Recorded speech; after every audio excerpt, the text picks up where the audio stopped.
En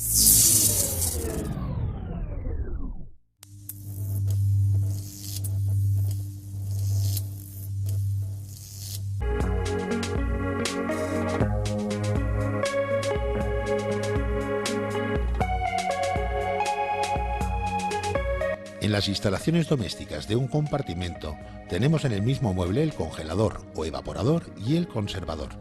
La temperatura a conseguir en el compartimento congelador viene dada por las dos estrellas que se aprecian en la parte superior derecha del mueble. El agua que se produce en la descongelación del evaporador será conducida a la bandeja instalada encima del compresor, donde por calor será evaporada. El compresor consta de 3 tubos, alta, baja y servicio. El tubo de servicio se encuentra pinzado. El tubo fino o de alta presión se dirige al condensador, en este caso estático, donde el refrigerante cederá al aire ambiente el calor exacto que ha robado en el interior del mueble, más el que se le ha adicionado por haberlo comprimido.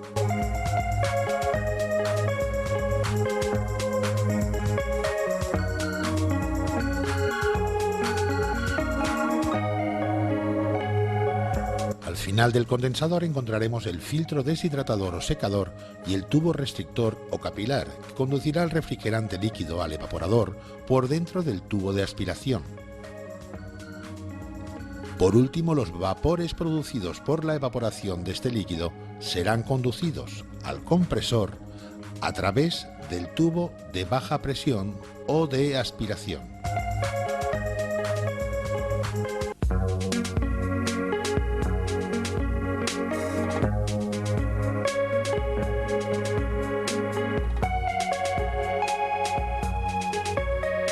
El control de la temperatura que queremos en el interior del mueble la efectuará el termostato a través de una sonda fijada en el evaporador.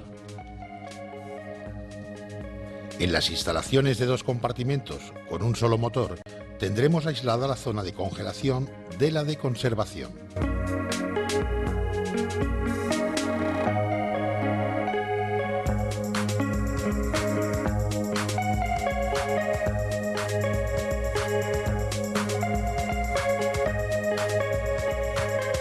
La temperatura a conseguir en el compartimento congelador viene dada por las 3 estrellas encerradas en el recuadro y dado que cada estrella equivale a menos 6 grados centígrados, la temperatura a conseguir será de menos 18 grados centígrados.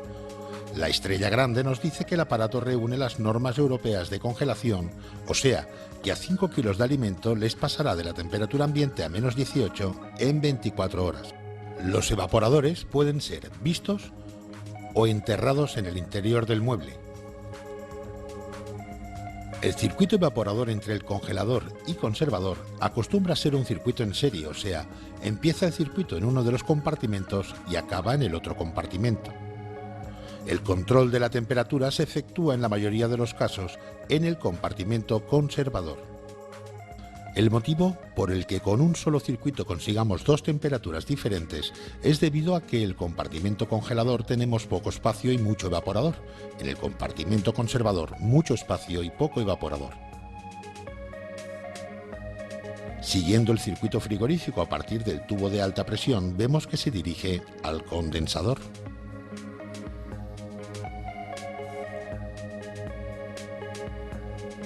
A continuación veremos cómo se introduce al interior del mueble con un tubo plateado. Este tubo se dirige a recorrer el circuito perimétrico junto a las puertas para evitar posibles condensaciones de humedad al tener un compartimento a menos 18. Ya que el tubo tiene tendencia a estar caliente, de esta forma se evita la condensación de humedad. Apuntaremos que en este circuito se encuentra el mayor porcentaje de fugas en una instalación de estas características. Por otro lado del mueble veremos la salida del tubo perimétrico, donde irá instalado el filtro secador y en su salida el tubo capilar, conduciendo el refrigerante líquido hacia el evaporador. Una vez recorrido el evaporador, el retorno de gas producido en la evaporación del refrigerante podrá ser por el exterior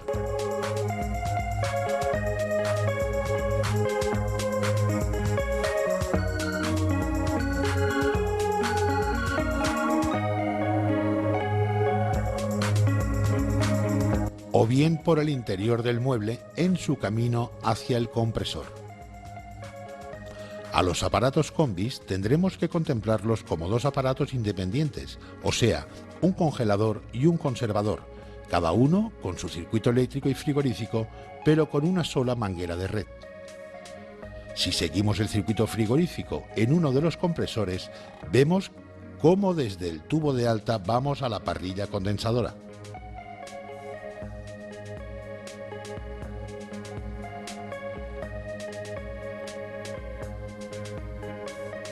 Seguidamente nos dirigimos hacia la derecha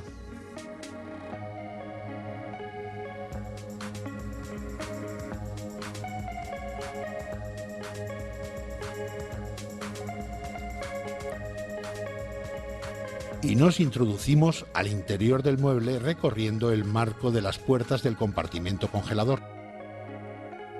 A su salida del mueble irá instalado el filtro secador y el tubo capilar. Y por último, el regreso del gas originado en el evaporador veremos que lo hace por fuera del mueble, hacia el compresor. Siguiendo el circuito frigorífico del compartimento conservador y siempre a partir del tubo de alta del compresor, veremos que nos dirigimos a la misma parrilla del condensador que en el caso anterior.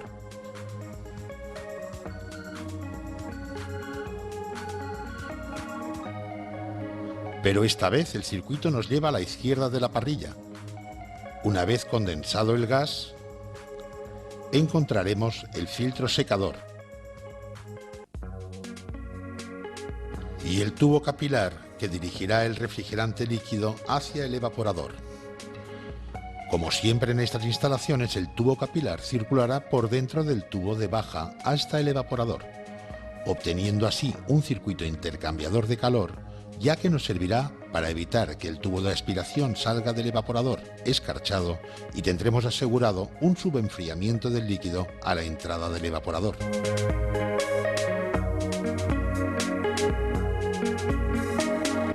En algunas instalaciones de dos compartimentos con un solo motor, podremos encontrar compresores de 5 tubos. Los dos tubos situados en la parte inferior del compresor se trata de un circuito interior sumergido en el aceite del compresor con bocas de entrada y salida sin tener dirección. Su misión es la de enfriar el aceite del compresor. En este circuito no existen averías, aunque tendremos que recordar que cuando soldemos o desoldemos estos tubos del compresor, es aconsejable decantar la instalación de forma que el aceite no nos robe el calor que aportemos con la autógena, ya que de lo contrario nos será muy complicada su soldadura.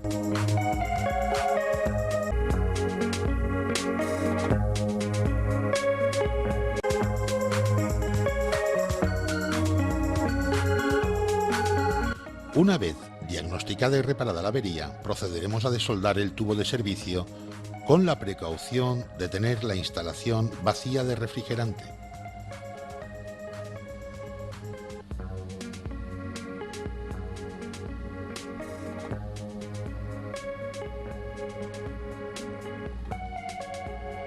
Seguidamente, soldaremos un tubo nuevo con una válvula de carga del tipo obús.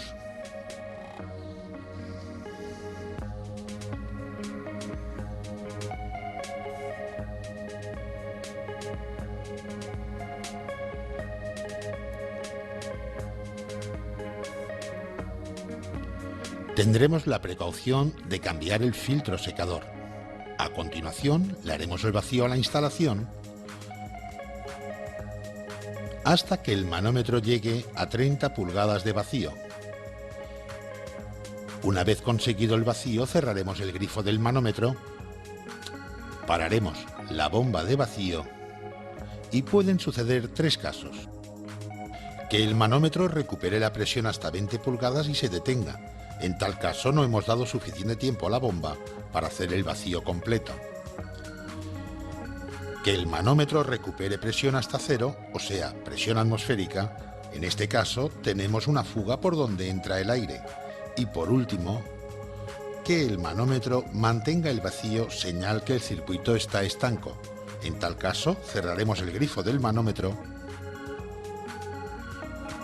pararemos la bomba de vacío y sacaremos la manguera amarilla de la bomba de vacío, pasándola a la botella de refrigerante. Hay que recordar que en esta última operación a la manguera amarilla le ha entrado aire, por lo que abriremos la botella de refrigerante y purgaremos el aire bien por el obús o bien aflojando la manguera en el manómetro. Por último, entraremos un poco de gas para que cuando pongamos en marcha el motocompresor no trabaje en vacío. ¿Y cómo puedo saber yo qué cantidad de refrigerante debo ponerle a la instalación? O en todo caso, ¿qué presión de referencia puedo tener yo para su funcionamiento? Para saber de entrada el tipo de gas que lleva la instalación, tendrás que mirar la placa de características del motor y allí te pondrá para qué gas está preparado este motor comprimido. Y para saber la cantidad, tendrías que ir a la placa de características para que te diga el peso en gramos que monta esta instalación. Supongamos que, como suele ocurrir, no encontremos placa de características en el mueble. ¿Cómo sabremos la cantidad? La única forma que tienes para saberla es saber el destino de la instalación. Vamos a ver, todo lo que son frigoríficos domésticos de un solo compartimento son frigoríficos de 2 estrellas. Quiere decirse que el poder de enfriamiento de esta máquina estará con 2 estrellas y cada estrella con 6 grados negativos a menos 12 grados en el congelador. Si en el caso de ser un frigorífico de 2 compartimentos y que se vea las 3 estrellas que lleva el símbolo ya en la puerta o en algún punto del mueble con 3 estrellas, sabremos que como cada estrella decimos que son menos 6 grados, tendría que encontrar menos 18 grados dentro del congelador. Esto quiere decir que para yo conseguir en el primer caso menos 12 grados en el interior del congelador, del evaporador, tendré que evaporar 8 o 10 grados más negativo. O sea que si quiero menos 12, tendré que encontrar menos 22 con el gas que esté utilizando y así saber la presión de referencia. Si estoy en el segundo caso, que son de 3 estrellas, al ser menos 18 la temperatura que quiero en el interior, tendré que evaporar 8 o 10 grados más negativo, la temperatura será menos 28 con el gas que esté trabajando y me dará la presión de referencia hasta donde tengo que cargar, en principio. Quiere decir que si yo quiero en el interior del recinto menos 12 grados, dentro de los tubos del evaporador tendré que cambiar de estado a menos 22 grados. Por lo tanto, le pongo, sabiendo el refrigerante, hasta la presión que me da esa temperatura y ya está. Ya está hasta cierto punto. O sea, de momento sabemos la presión de referencia. Pero en un principio esta presión de referencia no es buena del todo, porque la máquina interiormente, el mueble, tiene calor y este calor hace que la presión aumente.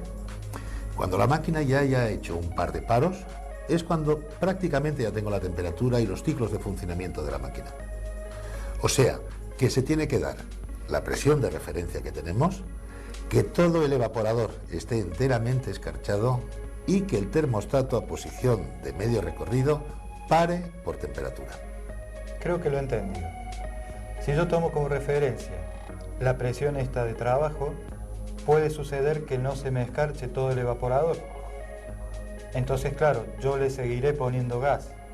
Y le seguiré poniendo gas, pero cuidando de que no salga la escarcha fuera del mueble.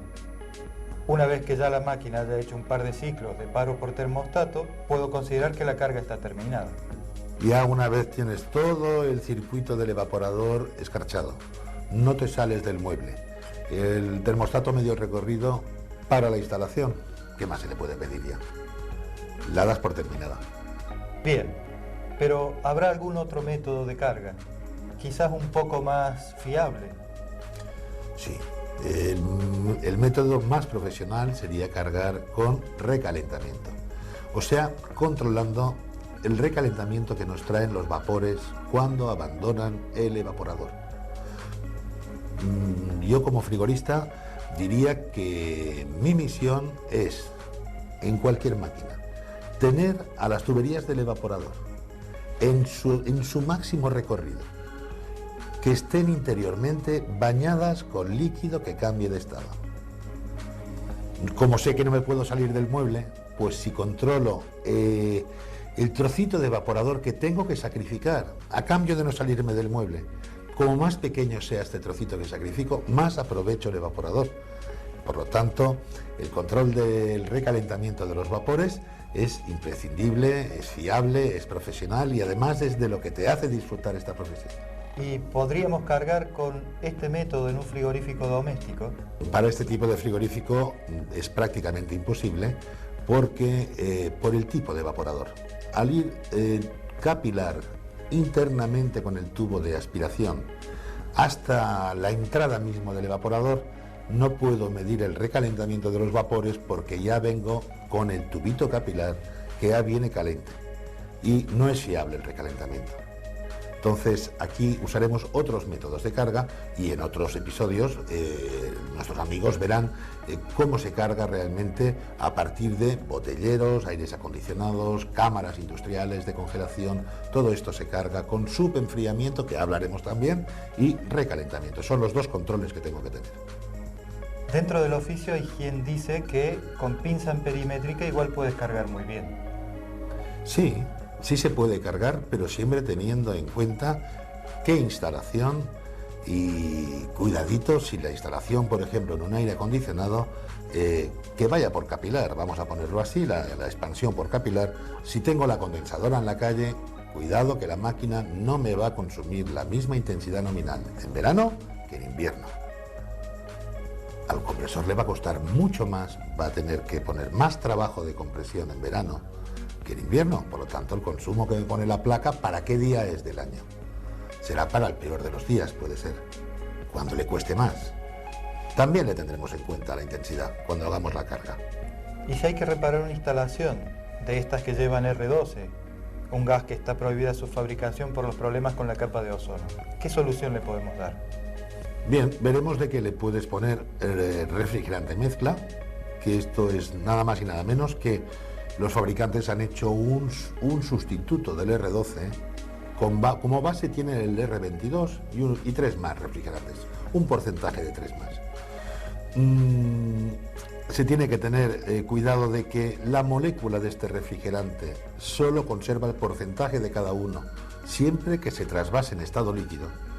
Claro, y aquí estamos normalmente acostumbrados a cargar con vapor, por baja y con motor en marcha. Tendremos que cargar, a ser posible, con motor en marcha y con líquido. Veremos también en la parte demostrativa cómo lo haremos para no dañar ningún componente. Pero en principio no hay que cambiar ningún componente de los que lleva la instalación. El otro caso sería pasar esta instalación de R12 a definitivo, el gas, el R134A. Pero también veremos qué ventajas y qué inconvenientes va a haber. Puesta en marcha de la instalación, vemos que la pinza perimétrica ha detectado un consumo eléctrico superior en el momento del arranque y seguidamente ha descendido a un valor inferior a su intensidad nominal, debido a que el motor no tiene refrigerante que mover.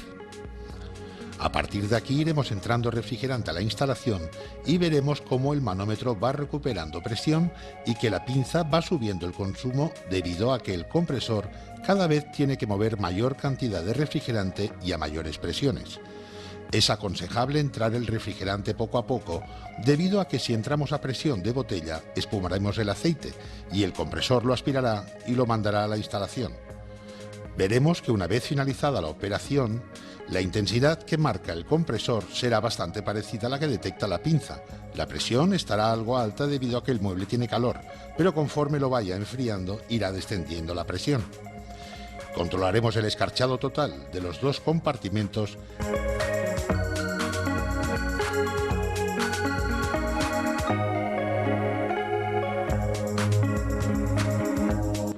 y también el paro de la instalación por termostato en diferentes puntos.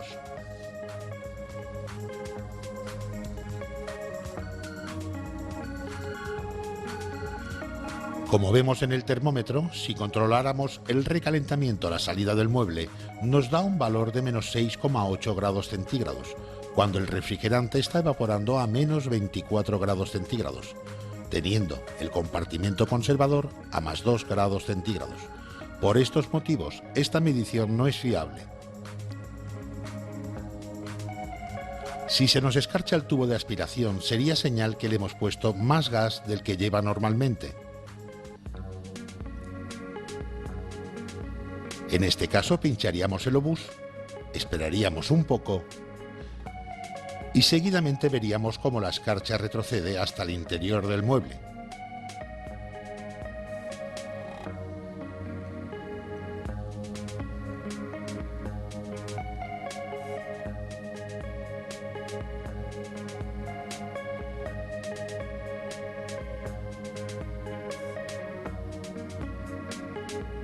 Ahora sí comprobaremos que la presión de trabajo, una vez enfriado el mueble, es de 3 libras, correspondiente a una temperatura de menos 26 grados centígrados cuando usamos R12 como refrigerante.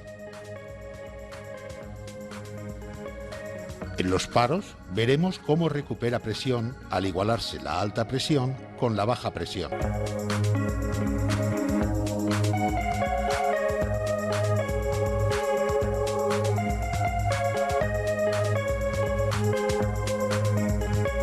Aquí tenemos una instalación que trabaja con R134A como refrigerante. El circuito frigorífico no varía en nada con los vistos anteriormente. Los manómetros tendrán que ser especiales para R134A, así como las mangueras de servicio.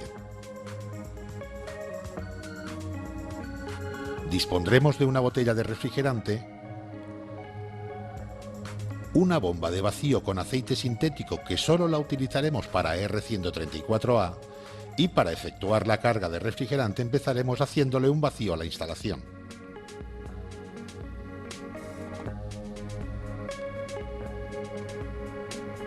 Una vez llegado a 30 pulgadas, cerraremos el manómetro. Pararemos la bomba y sacaremos la manguera de la bomba. La pondremos en la botella de refrigerante. Abriremos la botella. Purgaremos el aire que ha entrado en la manguera. E iremos entrándole el refrigerante y viendo cómo va remontando la presión hasta conseguir la presión de trabajo.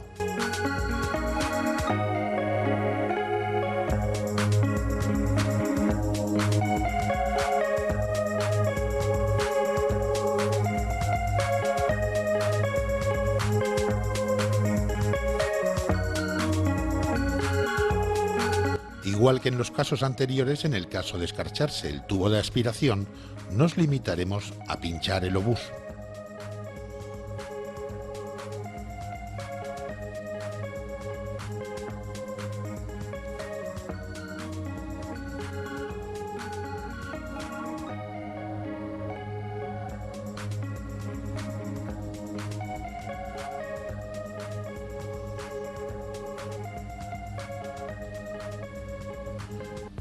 Controlando cómo retrocede la escarcha hacia el interior del mueble. Seguidamente esperaremos a que pare por termostato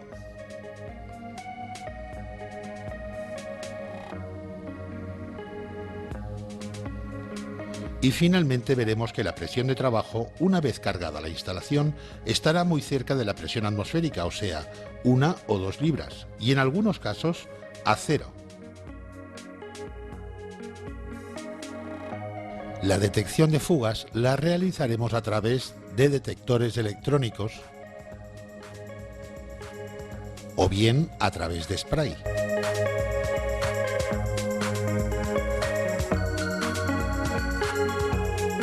Si hubiéramos cargado esta instalación con dosificador, tendríamos que encontrar la placa de características y ver qué peso de refrigerante lleva la instalación, en este caso 85 gramos. Para cargar el cilindro de carga una vez se le ha hecho el vacío con líquido refrigerante, invertiremos la botella para que salga líquido. Abriremos el grifo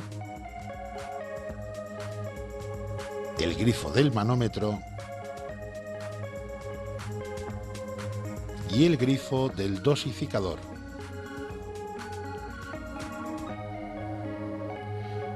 y veremos cómo sube la columna de líquido. Por la parte superior tendremos que irle purgando.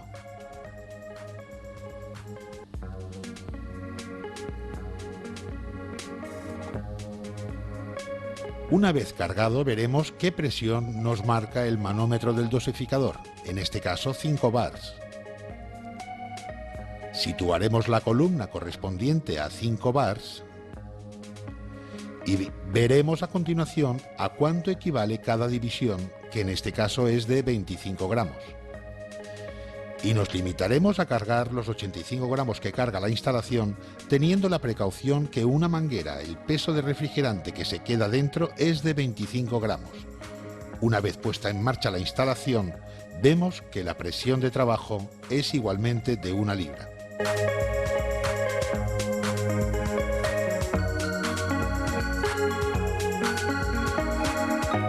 Cuando carguemos con refrigerante mezcla, tendremos la precaución de asegurarnos que de la botella salga el refrigerante en estado líquido, ya que solo en este estado conserva la proporción de cada refrigerante que forman la mezcla. En caso de cargar una instalación por baja, con líquido y motor en marcha, nos limitaremos a través de una unión de 1/4 de pulgada de poner dobles mangueras, ya que de esta forma saldremos de la botella en estado líquido, pero abriendo poco a poco el grifo del manómetro, cambiará de estado en las mangueras, aspirando el compresor refrigerante en estado gaseoso. Igual que en los casos anteriores, haremos el vacío a la instalación, teniendo en cuenta que antes del filtro es aconsejable instalar una T para soldar una válvula o bus, por el motivo que si en la carga nos excedemos tendremos que sacarle en estado líquido.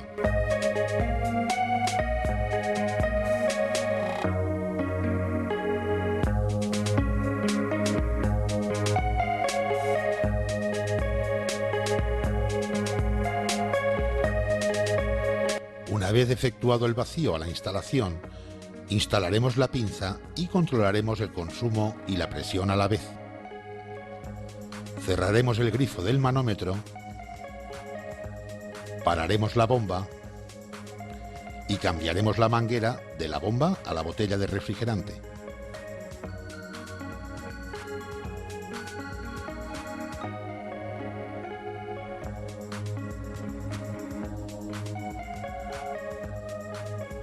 Abriremos la botella y purgaremos el aire de la manguera bien por el obús o aflojando la manguera.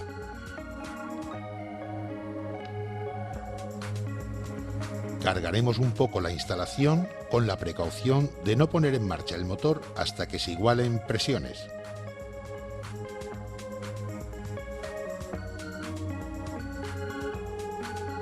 Al tener la toma de alta, podremos cargar por alta con líquido y el motor parado, dando también un tiempo para que se igualen presiones.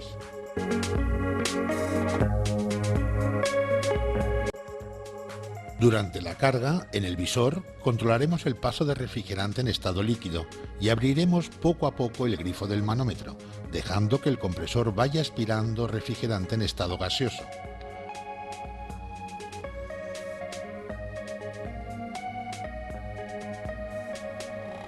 Comprobaremos el paro por termostato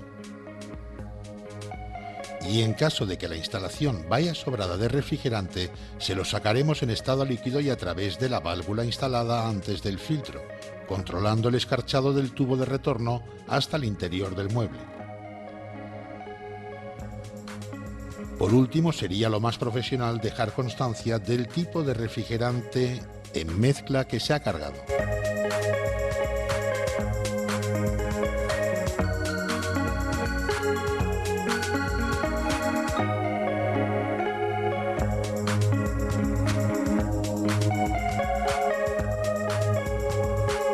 En principio, tendremos que cambiar el aceite mineral que lleva el motor por aceite sintético, por lo que empezaremos a calentar el compresor para hacer más fluido el aceite.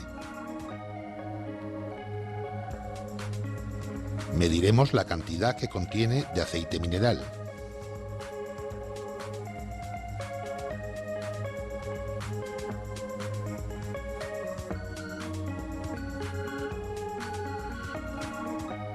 Y en esta toma podremos apreciar la cantidad de impurezas que contiene el aceite de una instalación.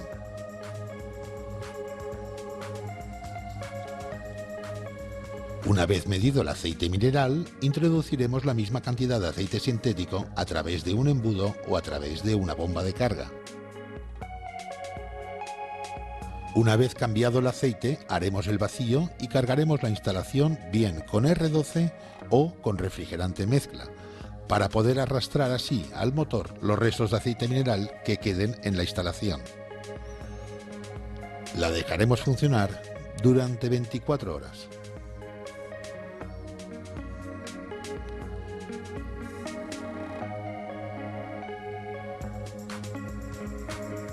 Esta operación la repetiremos 3 veces, debido a que a la instalación solo le puede quedar un 1% de aceite mineral.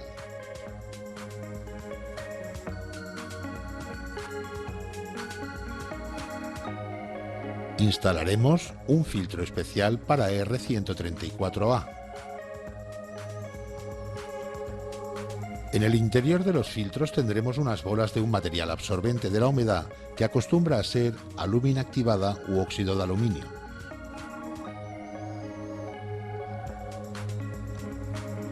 Al ser la molécula de R134A más pequeña que la de R12, tendremos que alargar el capilar un 25% aproximadamente de su longitud para que a la entrada del evaporador tengamos la misma caída de presión como con el R12. Por último, haremos el vacío definitivo y realizaremos la carga igual como con el R12. La localización de fugas se realizará con un detector electrónico preparado para R134A o bien a través de sprays.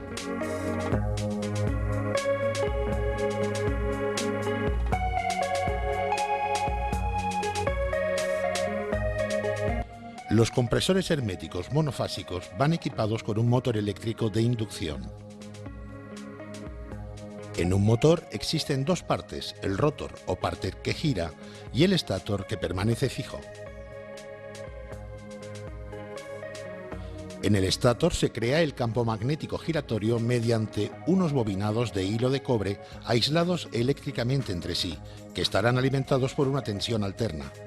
Se les llama síncronos porque el rotor nunca puede girar a la misma velocidad que el campo magnético, puesto que si lo hiciese no habría rotación. Como el suministro eléctrico en la mayoría de las casas y comercios es del tipo monofásico, o sea, activo y neutro,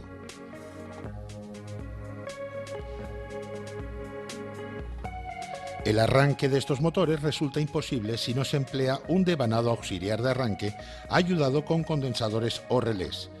Los medios empleados para el arranque de un motor y el mantenimiento de su velocidad constituyen las principales diferencias entre estos tipos de motores.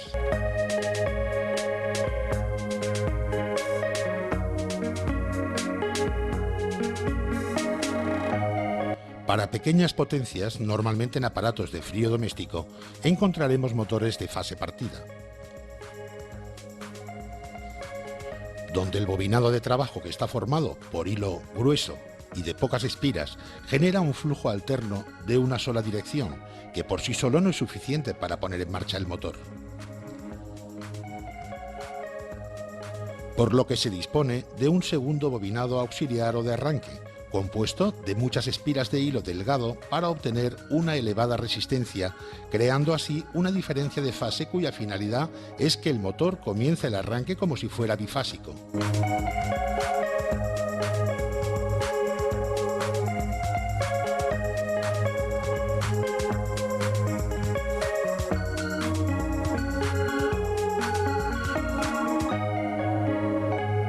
Una vez el motor ha empezado a girar y su velocidad se acerca a la de régimen, el devanado de arranque se desconecta mediante un relé, conectado en serie con la bobina de trabajo.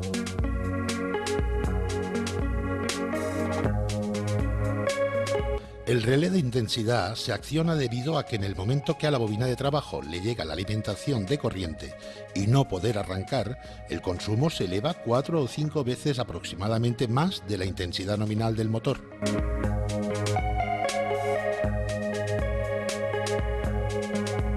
El En la bobina del relé, por lo tanto, se creará un campo magnético 4 o 5 veces superior al que tendrá cuando el motor esté arrancado.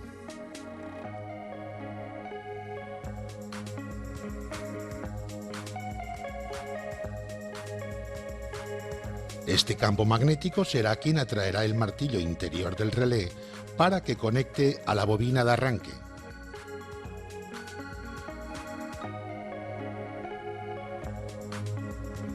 Una vez arrancado el motor, el campo magnético existente en la bobina del relé no es suficiente para mantener atraído al martillo y por peso dicho martillo volverá a su posición inicial.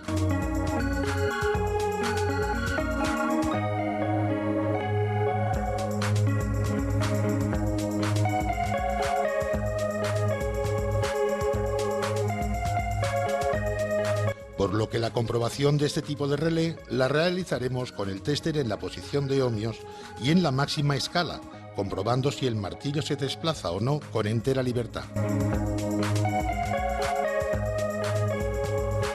Otro componente que encontraremos en estos tipos de motores será el protector de motor o Clixon, a través del cual se alimenta el punto común de las dos bobinas del motor.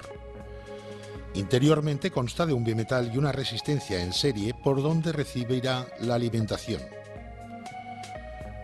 Su misión es la de proteger al motor ante temperaturas muy elevadas o bien ante un consumo elevado.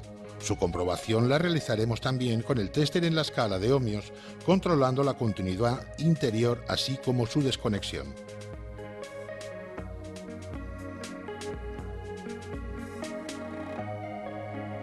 La alimentación eléctrica la efectuaremos entre la entrada de la bobina del relé y la entrada del Clixon.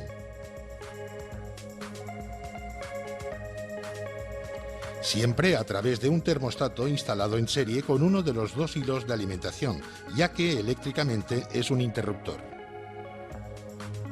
Y que según la temperatura que localice el bulbo en el evaporador, cerrará o abrirá el circuito eléctrico hacia el motor. Para la medición de bobinados de un motor, situaremos el selector en la escala más baja de que dispongamos, pues los valores que tendremos que encontrar no acostumbrarán a superar los 100 ohms, por lo que en este tester situaremos el selector en la posición de 2K. Seguidamente pasaremos a tomar todas las mediciones posibles entre los tres terminales del motor eléctrico. Daremos un número a cada terminal, o sea, este será el terminal 1, el 2 y el 3.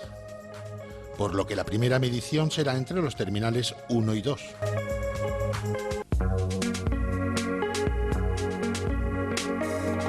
Y el resultado es de 20 ohmios. La siguiente medición es entre los terminales 1 y 3.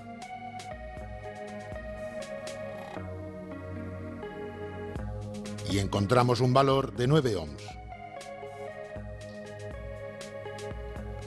Por último, haremos la medición entre los terminales 2 y 3.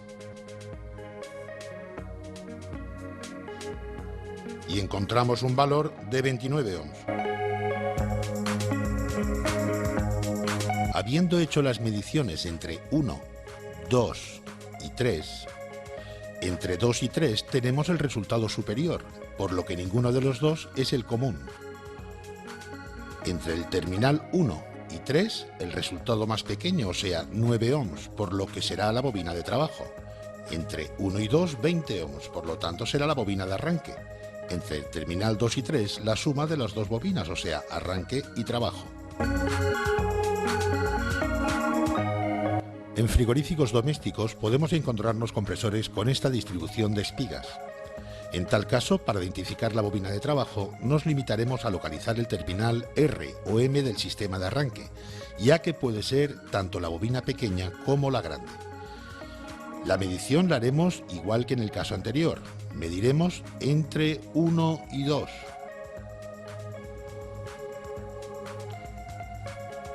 Y el resultado es de 70 ohms. Mediremos entre 1 y 3.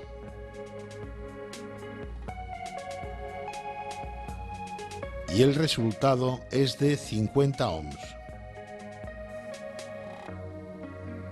Por último, medimos entre 2 y 3. y el resultado es de 20 ohmios. O sea, entre 1 y 2 tenemos el valor superior, por lo tanto, ninguno de los dos terminales es común. Entre 1 y 3, 50 ohmios, valor intermedio, o sea, bobina de arranque. Y entre 2 y 3, el valor inferior, por lo tanto, bobina de trabajo.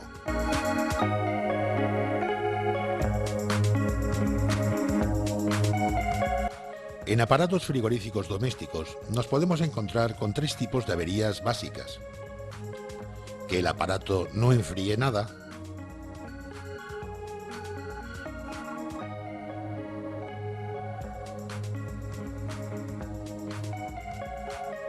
que el aparato enfría poco, en este caso escarchando parcialmente el evaporador,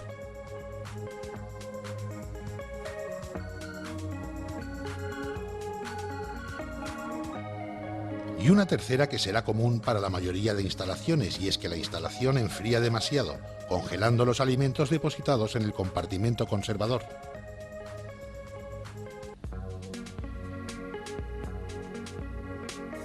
Esta avería queda muy centrada en el termostato, bien sea por mal contacto del bulbo o bien por fallo interno del propio termostato, que no desconecta al motor una vez alcanzada la temperatura de corte. Habrá que recordar que hay una avería que por suerte no es muy frecuente, pero los síntomas son iguales, o sea, se congelan los alimentos en el compartimento conservador y la temperatura en el compartimento está por debajo de 0 grados. Pero la temperatura detectada por el bulbo en el evaporador no llega a la temperatura de corte del termostato.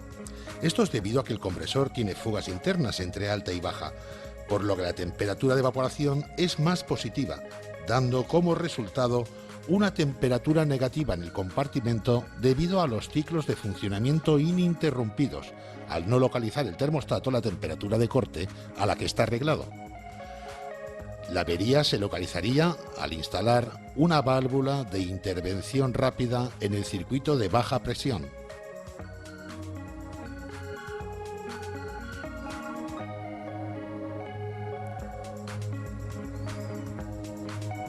Y comprobaremos que la temperatura de evaporación está más alta de lo normal. La solución estaría en la sustitución del compresor.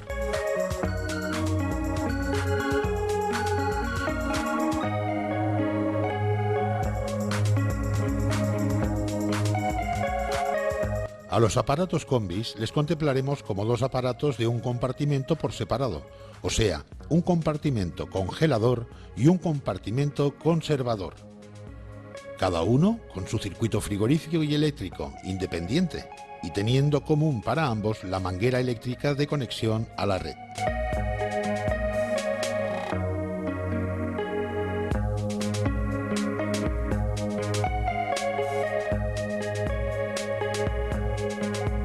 En los frigoríficos de dos compartimentos, o sea, congelador y conservador en un mismo mueble, equipados con un solo motor, el circuito frigorífico acostumbra estar en serie, o sea, el evaporador inicia el recorrido en un compartimento y seguidamente alimenta el evaporador del otro compartimento.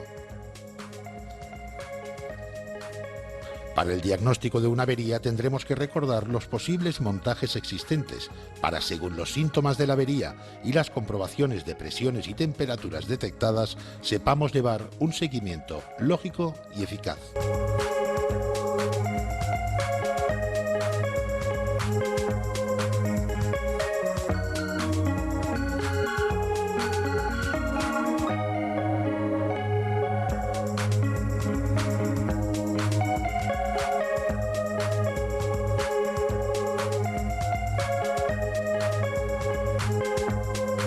A los aparatos equipados con válvulas solenoide, no frost, así como los que usan como refrigerante el isobutano R600, les veremos en una próxima filmación dedicada a los frigoríficos domésticos.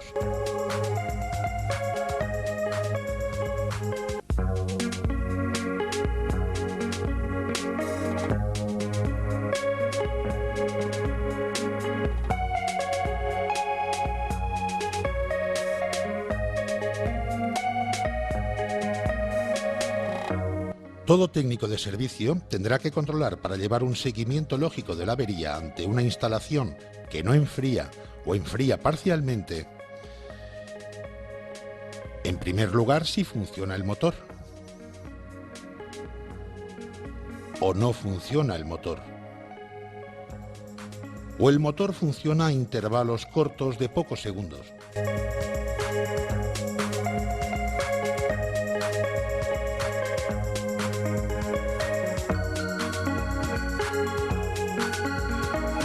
En este caso, la instalación no logrará arrancar por el consumo elevado que hace disparar el protector del motor.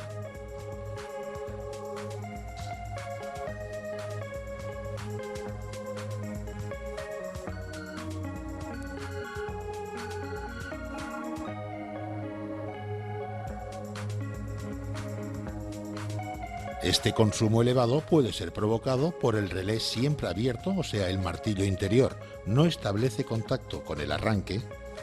Relé siempre cerrado, el martillo siempre establece contacto, sea cual sea su posición. Las bobinas del motor en mal estado, en este caso la bobina de arranque cortada o quemada, que en tal caso instalaríamos un filtro secador antiácidos. Bobina de arranque comunicada con la de trabajo. En tal caso, cuando midamos los valores de resistencia, no encontraríamos la suma de las dos bobinas, sino un valor intermedio.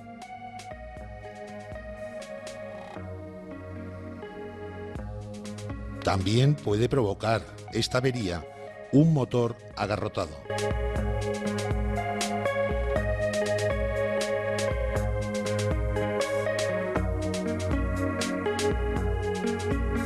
Si desconfiáramos del Clixon, no habrá otra solución práctica más que la de sustituirlo por otro de las mismas características, o sea, para la potencia y voltaje indicadas en la placa de características del motor, aunque en este caso salta por consumo elevado.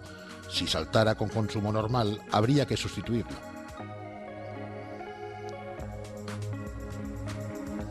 Para salir de dudas, es recomendable arrancar el motor en directo con una manguera de re, comprobando el consumo con la pinza amperimétrica y comparándola con la intensidad nominal del compresor.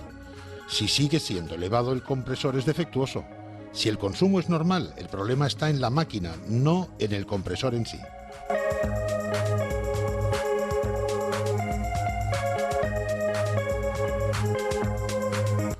Ante esta situación nos limitaremos a tomar tensión entre relé y Clixon. Si no hay tensión, puentearemos el termostato. Y si la avería está en este componente, la máquina se pondrá en marcha. Sustituyéndolo, tendremos solucionada la avería. Ahora bien, si puenteando el termostato la instalación no se pone en marcha, seguiremos la instalación eléctrica, pues la avería la tendremos en un falso contacto o regletas de conexión quemadas. Por el contrario, si entre relé y Clixon hay tensión, el problema estará centrado en el propio relé.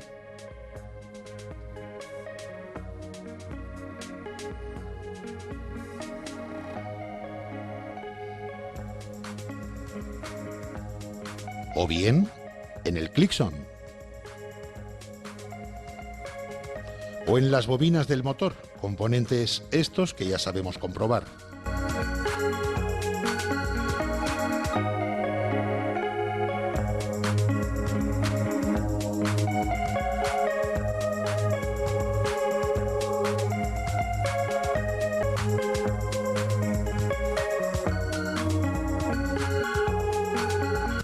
Para el técnico de servicio bastará determinar la presión normal de funcionamiento según el destino de la instalación y refrigerante con el que funciona la máquina. Una vez determinada, instalaremos una válvula de intervención rápida, bien en el tubo de servicio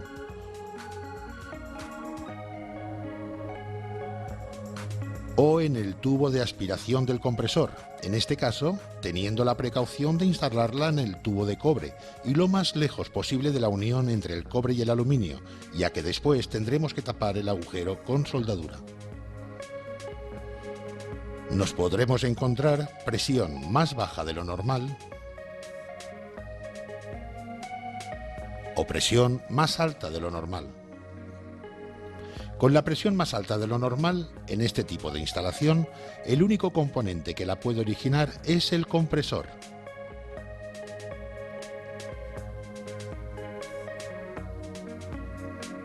Debido a que no aspira ni comprime el refrigerante, por lo que la presión de baja, o sea, la de aspiración, es alta con respecto a la de trabajo normal.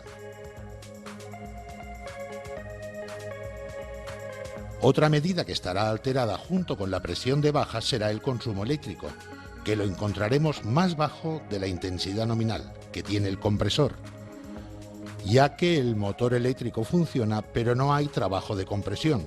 Sustituyendo el compresor y efectuando el vacío y carga de refrigerante, la avería se da por solucionada.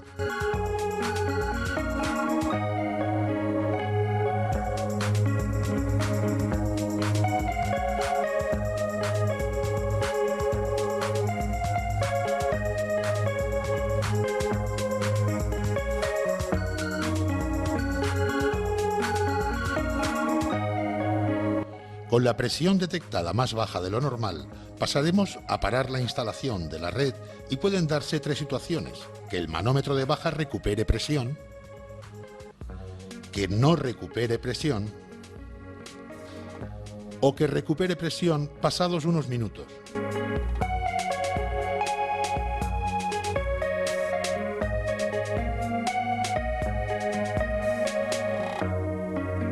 Si el manómetro recupera presión, el diagnóstico de la avería es fuga de refrigerante.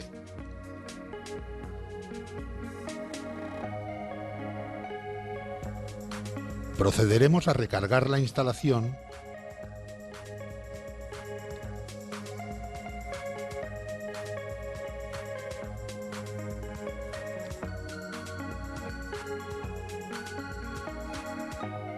y buscar la fuga en el circuito visto con la instalación desconectada de la red eléctrica. Pueden suceder dos situaciones: que se encuentre la fuga, en tal caso procederemos a repararla, y que no se encuentre la fuga, en tal caso habrá que presurizar por zonas la instalación, y de esta forma encontraremos la fuga. Prestar atención en el circuito perimétrico, puesto que alberga el mayor porcentaje de fugas. En tal caso, lo someteremos a presión y controlaremos que la mantenga.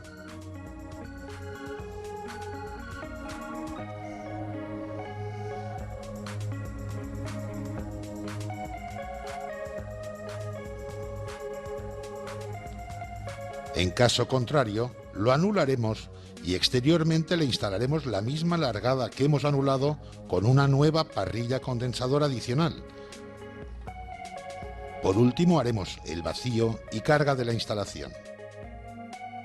En caso de no estar la fuga en el circuito perimétrico, someteremos a presión el circuito evaporador, o sea, desde el comienzo del capilar al tubo de aspiración.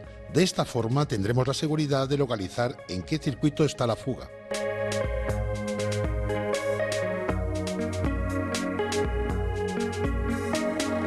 Si el manómetro no recupera presión, habrá que sospechar de un tapón total de suciedad a la salida del filtro secador.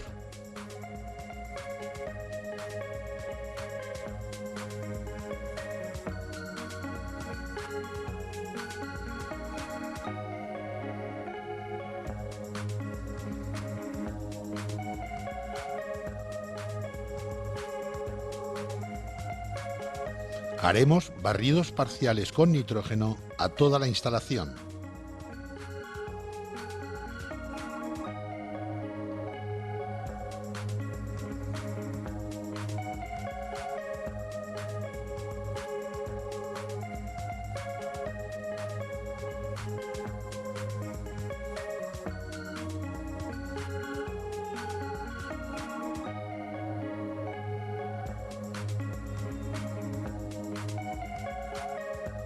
Cambiaremos el filtro deshidratador y por último haremos el vacío y carga de refrigerante definitiva.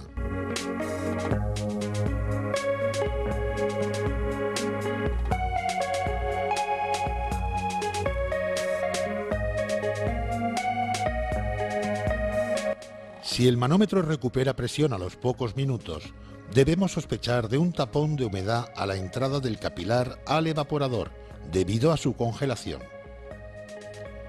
por lo que pasaremos a cortar el filtro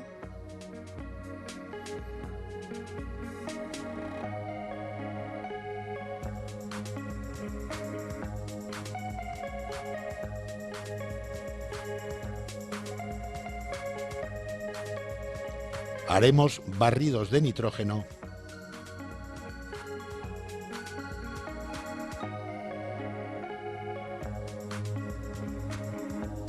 sobredimensionaremos el filtro secador. También instalaremos un filtro secador en la aspiración del compresor y haremos el vacío a la instalación, a ser posible calentando la instalación con el fin de ayudar a la evaporación de la humedad.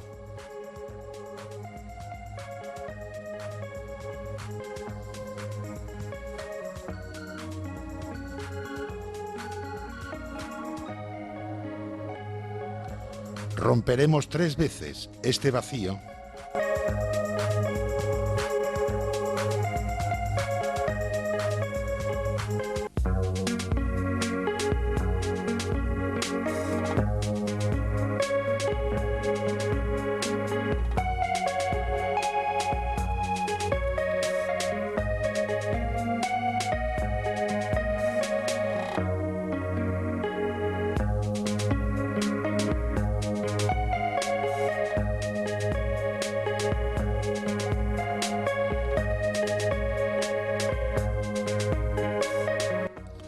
Por último, haremos el vacío y carga de refrigerante definitiva. En caso de volverse a taponar, repetiremos los barridos y vacíos hasta conseguir la completa deshidratación de la instalación. Es aconsejable en este caso sustituir el aceite del motor, debido a que puede contener parte de la humedad.